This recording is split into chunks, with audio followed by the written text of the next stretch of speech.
ભવ્ય road show યોજ્યો। શહેરના 4 દરવાજા વિસ્તારમાં તેમણે રોડ શો કર્યો। માંડવી પટોડિયા પોળથી રોડ શોની શરૂઆત કરી હતી। આ રોડ શોમાં ભાજપના અગ્રણીઓ તમામ ઉમેદવારો ઉપસ્થિત રહ્યા, સાથે મોટી સંખ્યામાં કાર્યકરો પણ ઉપસ્થિત રહ્યા હતા। રોડ શોમાં જગદીશ વિશ્વકર્માએ લોકોનું અભિવાદન ઝીલ્યું।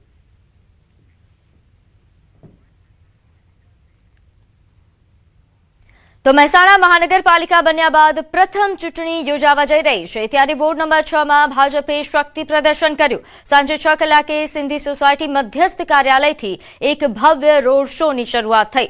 રોડ શોમાં ડીજેના તાલે કાર્યકર્તાઓ ઝૂમી ઉઠ્યા। ઉમેદવારોએ મતદારોનું અભિવાદન ઝીલ્યું। ઠેર ઠેર લોકોએ ફૂલોની વર્ષા કરી ઉમેદવારોનું સ્વાગત કર્યું હતું અને તોરણવાડી માતા ચોક ખાતે આ રોડ શો ભવ્ય રીતે સમાપ્ત થયો। આ પ્રસંગે સ્થાનિક ધારાસભ્ય મુકેશ પટેલે પણ હાજરી આપી અને ઉમેદવારોનો ઉત્સાહ વધાર્યો।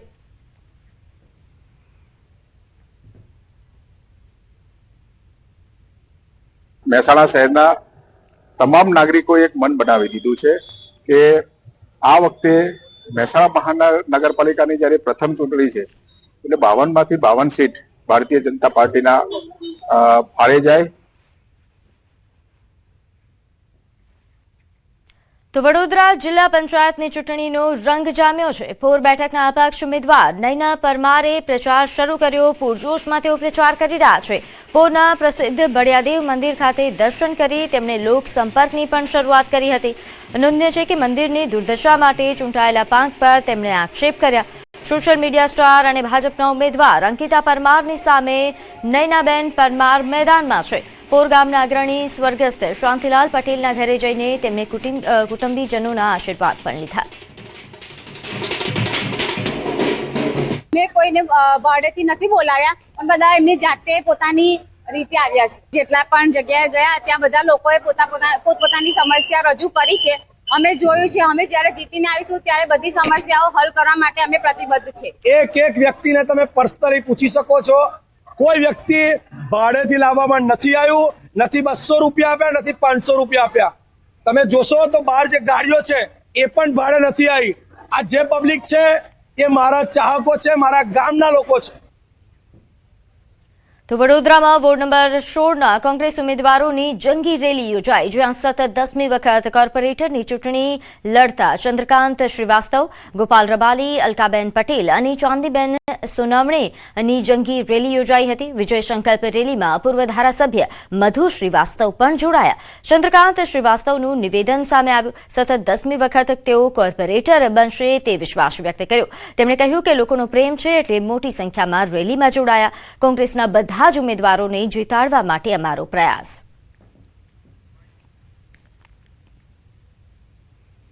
તો વાવથરાદના લાખણીના લવાણા ગામમાં ભાજપનો રોડ શો યોજાયો। જિલ્લા પંચાયત અને તાલુકા પંચાયતના ઉમેદવારનો રોડ શો થયો, જ્યાં પ્રચાર પડઘમ આજે શાંત થાય તે પહેલા જ ભાજપ દ્વારા ભવ્ય રોડ શો કરીને મતદારોનું ધ્યાન ખેંચવામાં આવ્યું। દિયોદરના ધારાસભ્ય કેશાજી ચૌહાણ, ભાજપ પ્રમુખ રામાભાઈ રાજપૂત, ટીપી રાજપૂત સહિત આગેવાનો રોડ શોમાં જોડાયા હતા। મતદારોને રીઝવવા ભાજપ દ્વારા આ રોડ શોનું આયોજન થયું હતું। ભાજપના આગેવાનો સહિત કાર્યકરો પણ રોડ શોમાં સામેલ થયા। વાવથરા જિલ્લામાં પ્રચાર વચ્ચે લવાણા ગામમાં ભાજપનો રોડ શો યોજાયો। લોકોનો આવકાર અને ઉમળકો જોતા લાખણી તાલુકા પંચાયતની 22 અને જિલ્લા પંચાયતની 5 સીટોમાં ભારતીય જનતા પાર્ટીનો જલાન વિજય થશે। સૌને એડવાન્સમાં શુભેચ્છાઓ પાઠવું।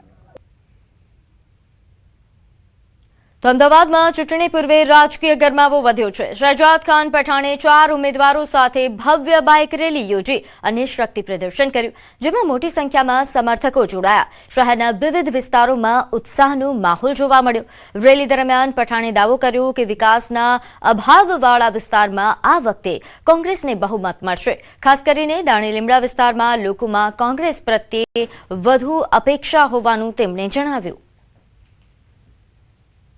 पूरे अहमदाबाद शहर को और गुजरात को पता है कि दाढ़ीलीमड़ा वार्ड कांग्रेस पार्टी का गढ़ रहा है और इस बार भी चुनाव में हम दावा करते हैं कि दाढ़ीलीमड़ा वार्ड जो था वो कांग्रेस पार्टी का था और आने वाले समय में भी रहने वाला है।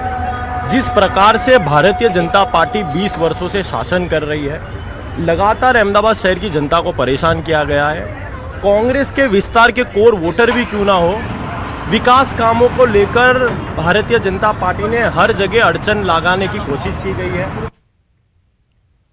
તો અમદાવાદમાં સ્થાનિક સ્વરાજ્યની ચૂંટણીને હવે ગણતરીના દિવસો બાકી છે, ત્યારે ભાજપે ચૂંટણીને લઈને તૈયારીઓ તેજ કરી. વોર્ડ વાઇઝ ભાજપના ચૂંટણી એજન્ટ તૈયારીમાં લાગી ગયા. ગાંટલોડિયા વોર્ડમાં કુલ 72 બૂથના એજન્ટ માટે તૈયારી શરૂ થઈ. ગાંટલોડિયાના 72 બૂથના કુલ 64,479 મતદારોની ચૂંટણી સ્લીપ તૈયાર કરી દેવાઈ છે. ચૂંટણી સાહિત્ય અંગે ભાજપની તૈયારીઓ પૂરજોશમાં. પોલિંગ એજન્ટ તરીકે જે બૂથની અંદર જે કાર્યકર્તાને બેસવાનું હોય છે તો એના ફોર્મ બહાર અમારું જે બૂથ હોય ત્યાં આગળ અમે મતદાનની જે યાદી છે મતદારોની એ પણ રાખીએ છીએ, એની સાહિત્ય છે, એમને કઈ રીતે કામ કરવું એની ટ્રેનિંગ પણ અમે આપીએ છીએ. ગરમીના કારણે અમારું એક આયોજન છે કે સવારના સમયમાં કે 11થી 11:30 સુધીમાં મેક્સિમમ મતદાન થઈ જાય તેવું એક આયોજન કર્યું છે. અને અમારા જે કાર્યકર્તાઓ છે જે અમારી જોડે સોસાયટી વાઇઝ યાદી છે, દરેક સોસાયટીમાં 2-2 કાર્યકર્તાઓને કામ સોંપ્યું છે અને એ લોકો ત્યાંથી બધાને સામૂહિક મતદાન થાય એવું પણ એક આયોજન કરેલું છે. તો ગુજરાતમાં ચૂંટણીનો માહોલ જામ્યો છે, જેના કારણે હાલ આચારસંહિતા ચાલી રહી છે, ત્યારે ચૂંટણી વિભાગની સાથોસાથ પોલીસ તેમજ સાયબર ક્રાઇમ વિભાગ પણ સતર્ક બન્યું છે. ડિજિટલ યુગમાં સોશિયલ મીડિયાનો ઉપયોગ વધ્યો છે અને તેમાં પણ ઉમેદવારો પ્રચારના એક માધ્યમ તરીકે પણ સોશિયલ મીડિયાનો ઉપયોગ કરી રહ્યા છે. ત્યારે સોશિયલ મીડિયામાં કોઈ અફવાઓ ફેલાય નહીં અથવા કોઈ ખોટા મેસેજ કે બદનામ કરવાના ઈરાદે કોઈ મેસેજ કે પોસ્ટર વાયરલ ન થાય અથવા તો ભડકાઉ ભાષણ કે પોસ્ટ જેવી પ્રવૃત્તિઓને લઈને સાયબર ક્રાઇમ હાલ નજર રાખી રહ્યું છે. ઉપરાંત ખાસ સાયબર ક્રાઇમના ડીસીપીને નોડલ ઓફિસર પણ બનાવવામાં આવ્યા છે.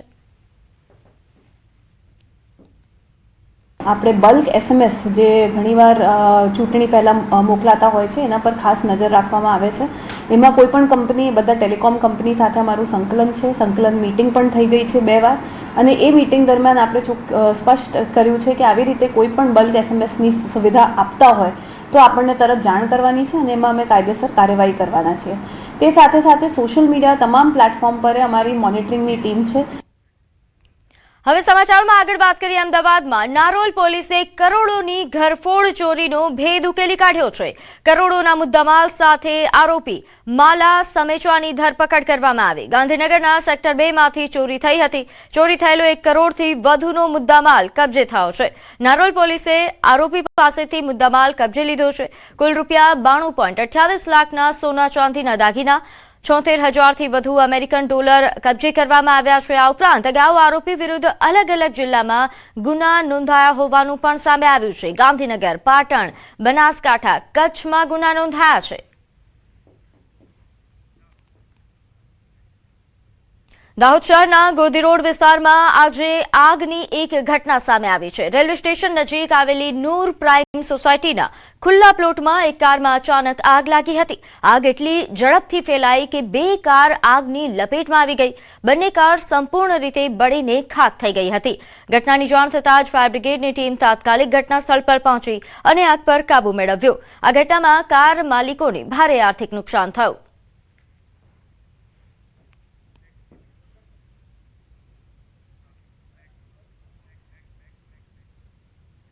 આગળ વાત કરીએ. પીએમ મોદીએ પશ્ચિમ બંગાળમાં હુગલી નદી કિનારે પ્રવાસના ફોટા સોશિયલ મીડિયા પર શેર કર્યા છે. તેમણે ટાંક્યું કે આજે સવારે કોલકાતામાં મેં હુગલી નદીના કિનારે થોડો સમય વિતાવ્યો અને માં ગંગા પ્રત્યે કૃતજ્ઞતા વ્યક્ત કરવાની તક મળી. દરેક બંગાળી માટે ગંગા ખૂબ જ ખાસ સ્થાન ધરાવે છે. કોઈ કહી શકે છે કે ગંગા બંગાળના આત્મામાંથી વહે છે. આ ઉપરાંત તેમણે જણાવ્યું કે તેના દિવ્ય પાણી સમગ્ર સંસ્કૃતિની શાશ્વત ભાવનાને વહન કરે છે અને આ સમયે નાવિકોને મળવાની પણ તક મળી, જેમના મહેનતુ સ્વભાવની પણ પીએમ મોદીએ પ્રશંસા કરી. સાથે પીએમ મોદીએ પશ્ચિમ બંગાળના વિકાસ અને મહાન બંગાળી લોકોના સમૃદ્ધિ માટે કામ કરવાની પ્રતિબદ્ધતાનો પણ પુનરોચ્ચાર કર્યો. સાથે તેમણે કહ્યું કે પીએમ મોદીએ હુગલીના કિનારેથી કેટલાક ફોટો તેમણે શેર કર્યા છે. આ ઉપરાંત હુગલી નદી કાંઠેથી ફોટોગ્રાફી પણ તેમણે જાતે કરી હતી, જેમાં વિદ્યાસાગર સેતુ અને હાવડા બ્રિજની નજીકથી ઝલક પણ જોઈ શકાય છે. ગઈ સાંજે હાવડાથી કોલકાતા સુધીના લાંબા રોડ શો અહીં યોજાયો હતો. તો આ બે અલગ અલગ દ્રશ્યો આપ જોઈ રહ્યા છો. અહીં લોકો કે જે પીએમની સાથે મુલાકાત કરવા માટે, તેમનું અભિવાદન કરવા માટે ખૂબ મોટી સંખ્યામાં ઉમટી પડ્યા હતા. બીજી તરફ હુગલી નદીમાં પ્રધાનમંત્રી નરેન્દ્ર મોદી કે જેમણે નૌકા વિહાર કર્યો અને જાતે ફોટોગ્રાફી કરી. તો જૂનાગઢમાં ગિરનાર બચાવો અભિયાન અંતર્ગત ભવ્ય મહારેલી યોજાઈ, જેમાં રાજ્યભરના સાધુ સંતો અને હજારો શ્રદ્ધાળુઓ જોડાયા. ગિરનાર પર્વત પર ચોક્કસ સંપ્રદાયને જમીન ફાળવણીના મુદ્દે ઉગ્ર વિરોધ નોંધાવવામાં આવ્યો અને જિલ્લા કલેક્ટરને આવેદનપત્ર પાઠવાયું. ગિરનાર પર ભરતવન શેષાવનની જગ્યાની બાજુમાં આશરે 2000 વાર જેટલી જમીન કોઈ ચોક્કસ સંપ્રદાયને ફાળવવામાં આવી છે, જેનો સંત વિરોધ કરી રહ્યા છે. સંતોએ પ્રશ્ન ઉઠાવ્યો છે કે અભયારણ્ય વિસ્તારમાં આ પ્રકારની ફાળવણી એ કેવી રીતે શક્ય છે. સાથે જ ગિરનારની પવિત્રતા જાળવવા તેમજ વિવાદનું સમાધાન લાવવા માટે સરકારને અપીલ કરવામાં આવી. તમારે કઈ બી ફેરબદલ કરવો હોય તો સરકારની પરમિશન. કેટલાક લોકો એવા છે કે જે અહિંસા પરમો ધર્મની વાતો કરે, અને એ અહિંસા પરમો ધર્મની વાતો કરવા વાળા લોકો કેવી રીતે અંદર 2000 વાર જગ્યા મળી જાય, આ મોટો પ્રશ્ન. એક વિશાળ સંખ્યામાં સાથે મળીને એક આવેદન પત્ર આપવામાં આવ્યું કલેક્ટર શ્રીને. એનું મુખ્ય કારણ હતું કે ગિરનાર ઉપર ભરતન શેષાવનની જગ્યાની બાજુમાં 2000 વાર જેટલી જમીન ચોક્કસ સંપ્રદાયના સમુદાયને જે જમીન ફાળવવામાં આપી દેવામાં આવી છે, એ જમીન શા માટે આપી છે, કયા કારણે આપી છે, કોણે આપી છે, શું કામ આપી છે, આ બધા જ પ્રશ્નોને લઈને આજે અમે એક આવેદન પત્ર આપ્યું છે. હું છેલ્લા 15 વર્ષથી લડત લડું છું. મારા સિવાય ઘણા બધા મિત્રો લડત લડતા હતા, પણ પહેલી વખત ગિરનાર ક્ષેત્ર માટે દરેક જણ સંપ્રદાયો, સનાતની સંતો, ભાવિક ભક્તજનો દરેક એક સાથે થઈ અને આ આખી ગિરનાર સંરક્ષણ સમિતિમાં બધા એક સાથે સહકાર આપી અને સરકારમાં રજૂઆત અને તંત્રને રજૂઆત કરી રહ્યા છે. સ્થાનિક સ્વરાજ્યની ચૂંટણીમાં પ્રચારને હવે ગણતરીના કલાકો જ બાકી રહ્યા છે, ત્યારે ભાજપે પોતાનો પ્રચાર વધુ તેજ કર્યો છે. અમદાવાદના બાપુનગર ખાતે આજે ભાજપ દ્વારા વિશાળ રેલીનું આયોજન કરવામાં આવ્યું. નોંધનીય છે કે જેમાં મુખ્યમંત્રી ભૂપેન્દ્ર પટેલ અને પ્રદેશ પ્રમુખ જગદીશ વિશ્વકર્માની પણ હાજરી રહેશે.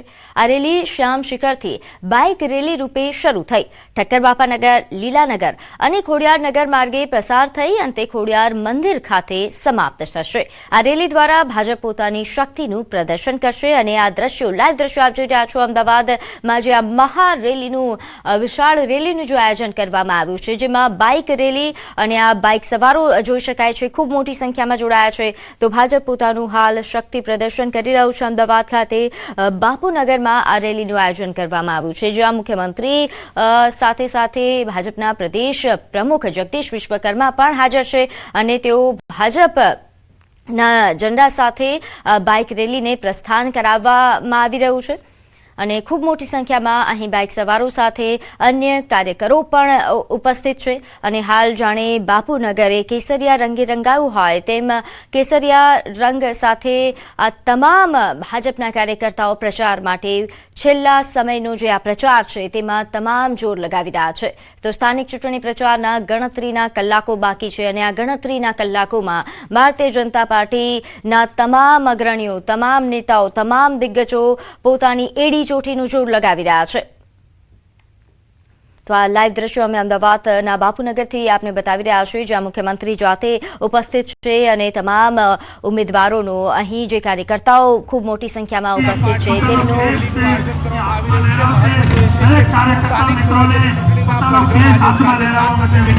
ભારતીય જનતા પાર્ટી દ્વારા ભવ્ય રેલીનું આયોજન કરવામાં આવ્યું છે. અમદાવાદમાં આ રેલી યોજાઈ રહી છે. આપ જે દ્રશ્ય જોઈ રહ્યા છો, મુખ્યમંત્રી ભૂપેન્દ્ર પટેલ, પ્રદેશ પ્રમુખ વિશ્વકર્મા, ભારતીય જનતા પાર્ટી શહેર ભાજપના પ્રમુખ સહિતના નેતાઓ જે છે તેમણે આ રેલીને કરવામાં આવી છે. આ રેલીની વાત કરીએ તો બાપુનગર શ્યામ શિખર જે છે ત્યાંથી આ રેલીની શરૂઆત વિસ્તારોમાં થઈ અને આ રેલી થવાની છે. જે અંતર્ગતની વાત કરીએ તો ખોડિયારના થઈને ખોડિયાર મંદિર ખાતે સમાપન થવાની છે. પૂર્વ વિસ્તારની અંદર પૂર્વ અમદાવાદમાં ભવ્ય રેલીનું આયોજન કરવામાં આવ્યું છે, જેમાં મોટી સંખ્યાની અંદર ભારતીય જનતા પાર્ટીના કાર્યકર્તાઓ કેસરિયા સાફા સાથે, ધ્વજ સાથે અને ભારતીય જનતા પાર્ટીના ફ્લેગ સાથે જોવા મળી રહ્યા છે. મહત્વનું છે કે વિવિધ શહેરોની અંદર ભારતીય જનતા પાર્ટીએ રેલી યોજી અને શક્તિ પ્રદર્શન કરવામાં આવી રહ્યું છે. એ જ સિલસિલો અમદાવાદમાં પણ જોવા મળી રહ્યો છે. મહત્વનું એ છે કે અમદાવાદના 48 વોર્ડની અંદર 192 જેટલા ઉમેદવારો મેદાને છે, ત્યારે મેદાન અંતર્ગતની આ સ્થિતિ જે છે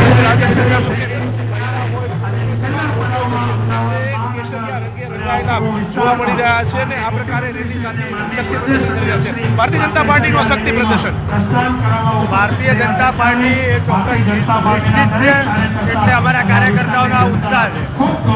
બિલકુલ, તો કાર્યકર્તાઓમાં ભવ્ય ઉત્સાહ જે છે તે જોવા મળી રહ્યો છે અને આ રીતે આ રેલી જે છે તે યોજવામાં આવી રહી છે અને એ પ્રકારની સ્થિતિ જે છે તે પણ જોવા મળી રહી છે. મહત્વનું એ છે કે ગુજરાતની અંદર એની વાત કરીએ તો જે 15 મહાનગરપાલિકાની અંદર આ ચૂંટણી જે છે તે યોજાઈ રહી છે. તદુપરાંત 84 જેટલી નગરપાલિકાનો સમાવેશ છે, 34 જેટલા જિલ્લાનો સમાવેશ છે. તમામ જગ્યાએ ભારતીય જનતા પાર્ટીએ શક્તિ પ્રદર્શન કર્યું હતું. રેલી યોજવામાં આવી હતી, સભાઓ યોજવામાં આવી હતી. 26 તારીખે એટલે કે હવે રવિવારે આ મતદાન થવાનું છે, ત્યારે મતદાન કેટલા પ્રમાણની અંદર થાય છે, કારણ કે ગરમીનો પણ સમય હશે અને તમામ બાબતો છે. પરંતુ ભારતીય જનતા પાર્ટી જે દર વખતે યુનિક બાબતો સાથે લોકો વચ્ચે જવાનો પ્રયાસ કરતા હોય છે, રેલીઓ યોજતા હોય છે અને આ રેલી અમદાવાદમાં કર્ણાવતી મહાનગરમાં પણ જોવા મળી રહી છે અને કર્ણાવતી મહાનગરની અંદર પણ ભારતીય જનતા પાર્ટીમાં અનેરો ઉત્સાહ જે કાર્યકર્તાઓ સેંકડો કાર્યકર્તાઓ જે છે તે બાઇક સાથે આ રેલીની અંદર જોડાયા છે અને ભારતીય જનતા પાર્ટીના પ્રદેશ પ્રમુખથી માંડીને તમામ નેતાઓ જે છે ત્યાં રેલીની અંદર જોવા મળી રહ્યા છે. એટલે કે ઉત્સાહ સાથે ભારતીય જનતા પાર્ટી આ રેલી યોજી અને લોકો વચ્ચે જવાનો પ્રયાસ કરી રહ્યા છે. જી ગૌતમ, કારણ કે આ છેલ્લી ઘડીનો પ્રચાર છે, પ્રચાર પડઘમ શાંત થાય અને બસ થોડો જ સમય બાકી છે. આ છેલ્લી ઘડીના પ્રચારમાં તમામ પાર્ટીઓ એવું ઈચ્છતી હોય છે કે તમામ પ્રકારનો જોર લગાવી દેવામાં આવે. ભારતીય જનતા પાર્ટી પોતાના માઇક્રો પ્લાનિંગ માટે પ્રખ્યાત છે. કઈ રીતે હાલ પ્રચાર થઈ રહ્યો છે, છેલ્લી ઘડીનો પ્રચાર? બિલકુલ, ભારતીય જનતા પાર્ટીના માઇક્રો પ્રચારની વાત કરીએ તો જ્યારથી ચૂંટણીની શરૂઆત થઈ ત્યારે તેમણે ડોર ટુ ડોર પ્રચાર કર્યો હતો. વિવિધ સોસાયટી એટલે કે વોર્ડની અંદર જે સોસાયટી આવતી હોય છે તે સોસાયટીની અંદર પ્રચાર કર્યો હતો. ત્યારબાદ જે નબળા બૂથો છે કે જ્યાં ભારતીય જનતા પાર્ટી એનું પરફોર્મન્સ ઓછું હોય છે ત્યાં રેલી સભા નું આયોજન કરવામાં આવ્યું હતું અને ભારતીય જનતા પાર્ટીએ પૂર્વ અમદાવાદને પહોંચી વળવા માટે ભવ્ય રેલીનું આયોજન કર્યું છે. આ પ્રકારની ભવ્ય રેલી થકી લોકો વચ્ચે જવાનો પ્રયાસ કરી રહ્યા છે. મહત્વનું એ છે કે વિવિધ જિલ્લાઓની અંદર જે નવી મહાનગરપાલિકા બની છે ત્યાં પણ ભારતીય જનતા પાર્ટી દ્વારા રેલી યોજવામાં આવી હતી. રેલી યોજી અને લોકો વચ્ચે જવાનો પ્રયાસ કર્યો હતો. આજે 6 વાગે એટલે કે પ્રચાર પડઘમ જે છે તે શાંત થઈ જશે અને પ્રચાર પડઘમ શાંત થાય તે પહેલા ભારતીય જનતા પાર્ટી એડી ચોટીનું જોર લગાવી રહ્યા છે. આ પ્રકારના દ્રશ્યો જોવા મળી રહ્યા છે કે ખુદ ભૂપેન્દ્ર પટેલ જે છે મુખ્યમંત્રી, તેઓ પણ આ રેલી અંતર્ગત તેઓ આ ટેબ્લોની અંદર જોડાવાના છે. તે રીતે ભારતીય જનતા પાર્ટીની વાત કરીએ તો પ્રદેશ પ્રમુખ જગદીશ વિશ્વકર્મા પણ આ ટેબ્લોની અંદર જોવા મળી રહ્યા છે અને આ પ્રકારની રેલીમાં તેઓ સહભાગી થવા જઈ રહ્યા છે. એટલે કે એડી ચોટીનું ભારતીય જનતા પાર્ટી જોર લગાવી રહી છે. જેમની પાસે 2000 જ્યારે 21ની અંદર આ સ્થાનિક સ્વરાજ્યની ચૂંટણી યોજાઈ હતી ત્યારે 90% જેટલું પરિણામ જે છે તે સ્થાનિક સ્વરાજ્યની ચૂંટણીમાં તેમને પ્રાપ્ત થયું હતું અને તે અકબંધ રહે તે માટે થઈને ભારતીય જનતા પાર્ટી તમામ પ્રકારના જે કહી શકાય કે કાર્યક્રમો આપીને રેલી યોજી અને આ કાર્યક્રમો આપી રહ્યા છે. આ દ્રશ્ય જોઈ રહ્યા છો કે ભૂપેન્દ્ર પટેલ આ રેલી જે યોજાવાની છે તેમાં મુખ્ય રીતે સવાર થયેલા જોવા મળી રહ્યા છે. તેની સાથે જગદીશ વિશ્વકર્મા પણ જોવા મળી રહ્યા છે ને આ ભવ્ય રેલી થકી એક જ વાત કરી કે ભારતીય જનતા પાર્ટીનો વિજય કેવી રીતે થાય, લોકો વચ્ચે કેવી રીતે થઈ શકાય અને લોકોને અંતિમ ક્ષણોની અંદર કેવી રીતે રીઝવી શકાય, આ તમામ પ્રકારની બાબતો આ રેલી થકી જોવા મળી છે કે ભારતીય જનતા પાર્ટી જે છે તે રેલી થકી અત્યારે હાલ તમે સીધા દ્રશ્યો જે છે તે જોવા મળી રહ્યા છે કે ભૂપેન્દ્ર પટેલ પણ જોવા મળી રહ્યા છે. તેમની સાથે જગદીશ વિશ્વકર્મા પણ જોવા મળી રહ્યા છે. ભવ્ય રેલી થકી લોકો વચ્ચે જતા નજરે પડે છે. એડી ચોટીનું જોર લગાવવામાં આવી રહ્યું છે. ભારતીય જનતા પાર્ટી અંતિમ ક્ષણોની અંદર તમામ પ્રકારના જે લોકો સાથે તેઓ પ્રચાર પ્રસાર કરતા પણ નજરે પડી રહ્યા છે અને રેલી થકી લોકો વચ્ચે જતા નજરે પડી રહ્યા છે. જી આભાર માહિતી આપવા બદલ. તો આ જોતે સંવાદદાતાએ દ્રશ્યો બતાવ્યા બાપુનગરના. આ દ્રશ્યો છે જ્યાં હાલ બાપુનગર જાણે કેસરિયા રંગે રંગાયું છે તે પ્રકારના દ્રશ્યો, કારણ કે ભારતીય જનતા પાર્ટી દ્વારા એડી ચોટીનું જોર લગાવવામાં આવી રહ્યું છે. તો આગળ વાત કરીએ, નાયબ મુખ્યમંત્રી હર્ષ સંઘવી અહીં ગુરુવારે રાજકોટની મુલાકાતે પહોંચ્યા હતા. નોંધ્ય છે કે ભાજપના 5 મધ્યસ્થી કાર્યાલયોની તેમણે મુલાકાત લીધી. પ્રબુદ્ધ નાગરિક સંમેલનનું પણ આયોજન કરવામાં આવ્યું. વોર્ડ નંબર 10ના ભાજપ ઉમેદવારોના હાલચાલ પૂછીને ભાજપ એક કુટુંબ હોવાની તેમણે વાત કરી. ત્યારે પૂર્વ મુખ્યમંત્રી વિજય રૂપાણીના પત્ની અંજલિ રૂપાણી પણ હાજર રહ્યા હતા. હર્ષ સંઘવીના આગમન સમયે ઢોલ નગારાના તાલે તેમજ ફટાકડા ફોડીને તેમનું સ્વાગત કરવામાં આવ્યું. પ્રબુદ્ધ નાગરિક સંમેલનમાં હર્ષ સંઘવીએ કહ્યું કે જો એક પણ વોર્ડમાં આપ્યો પાપ્યો કે કોંગ્રેસીઓ આવી ગયો તો તમારી નવરાત્રી રાત્રે 12 વાગ્યે બંધ કરાવશે તો મારે તમને ગાંધીનગરથી સરખા કરવા કેટલી વાર આવવું? કોઈ 2 કોઈ 4 જેની જેટલી તાકાત હતી એટલા હવે સુધી રહી નવરાત્રી. હા કે ના? આમાંનો કોઈ એક વોર્ડમાં કોઈ એક કોર્પોરેટર બી જો આ આપ્યો પાપ્યો કે કોંગ્રેસીઓ કોઈ આવ્યો ને તો આ 12 વાગશે ને એટલે નવરાત્રી બંધ કરાવવા જરૂરથી આવશે. અને એ બંધ કરાવવા કે તમારી નવરાત્રી રોકવા આવશે તો મારે ગાંધીનગરથી દરરોજ કેટલી વાર ઠોકવા આવું? આગળ વાત કરીએ, ધારાસભ્ય ધર્મેન્દ્રસિંહ વાઘેલાના આક્રમક તેવર જોવા મળ્યા. ભાજપ સિવાય કોઈની વાત કરે તો સીધા કરી નાખીશું, આવા પ્રકારનું તેમનું નિવેદન છે. વાઘોડિયા પાલિકાની ચૂંટણી પ્રચાર સભામાં ધારાસભ્ય બોલ્યા કે કમળ સિવાય કોઈને મત આપવાનું કહે તો મને કહેજો, કમળ સિવાય કોઈની તરફેણ કરવા કોઈ આવે તો ફોન કરજો, ભાજપ સિવાયની કોઈ વાત કરે તો સીધો કરી નાખીશું, પેનલ તોડી કોઈ જીતી જશે તો પણ એને ઘર ભેગો કરીશું, ચૂંટણી પછી હું છું ને તમે છો, આ પ્રકારની ધમકીભર્યું નિવેદન તેમનું છે. છંછેડવાનો પ્રયત્ન ન કરતા આ પ્રકારે પણ તેમણે જણાવ્યું છે. ધર્મેન્દ્રસિંહ કોણ છે તમને ખબર છે? ગઈકાલ રાત્રે વાઘોડિયામાં પ્રભારી ઋત્વિક પટેલની હાજરીમાં એક સભા યોજાઈ હતી, જેમાં તેમણે આ પ્રકારે આક્રમક તેવરમાં નિવેદન આપ્યું. કોઈ એવો પ્રયત્ન ના કરતા બધાય કમળની પેનલથી ચાલજો. કમળ કમળ ને કમળ. કમળ સિવાય તમને કોઈ કહેવા પણ આવે ને તો મને ફોન કરજો એટલે આપણે એને સીધો કરી નાખશું. ભૂલથી જો તમને એવું કહેવાય કે મને એક મત આપજો બાકી તમારે જે કરવું એ કરજો, એવો કોઈ પણ ઉમેદવાર તમને ફોન કરે અથવા તો મળીને કહે તો આપણે જીતેલો હશે ને તો એને ઘરે કાઢી મૂકશું. આપ સૌ જાણો છો કે જે કંઈ પ્રોપરગંડા કરી રહ્યા છે એ લોકોને આપના માધ્યમથી મંચ ઉપરથી ખુલ્લી ધમકી આપું છું, ચીમકી આપું છું કે વાઘોડિયા નગરનું કોઈ પણ વાતાવરણ બગાડવાનો પ્રયત્ન ના કરતા, નહીં તો ચૂંટણી પછી તમે છો અને હું છું. અમને છંછેડવાનો પ્રયત્ન ના કરતા. બાકી તમને ખબર જ છે કે ધર્મેન્દ્રસિંહ કોણ છે. આ વેપારીઓ પણ ભૂલી ના જાય કે તમારી દુકાનો તોડવાની હતી, તમને નોટિસ આપી દીધી હતી, એ વખતે માત્ર તમારા ધારાસભ્ય ધર્મેન્દ્રસિંહે આ બધું અટકાયેલું છે. પણ તમે ભારતીય જનતા પાર્ટીની વિરોધ જાઓ તો પછી અમારે પણ ના છૂટકે કંઈક